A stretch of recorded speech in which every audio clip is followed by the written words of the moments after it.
In today's video, I'm going to teach you how to use Calendly for team scheduling.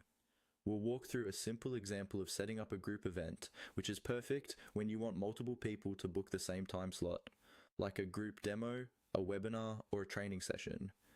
Even though the steps are short, I'll talk through what's happening on screen and share a few tips so you understand not just what to click, but why it matters for your team.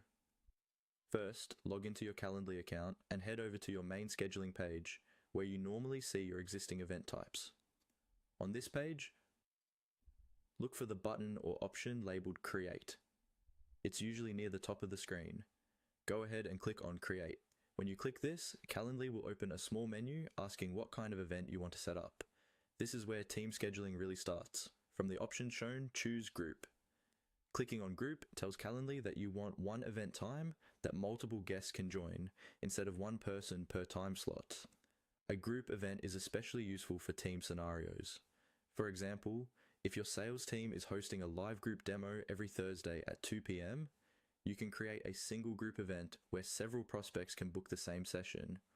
Or if your internal team is running a weekly onboarding session for new hires, a group event allows multiple new team members to reserve that time without you having to manually coordinate with each person. Now, as you try to select the group option, Calendly may prompt you to upgrade your subscription first. Group events are not always available on the free plan, and the platform will let you know if this feature requires a paid plan. If you see that message, it doesn't mean you did anything wrong. It just means your current plan doesn't include team or group scheduling. At this point, review the available Calendly subscription options and choose the one that best fits your team's needs. Look at how many users you have, how often you host group sessions, and whether you need other advanced features like routing, integrations, or additional event types.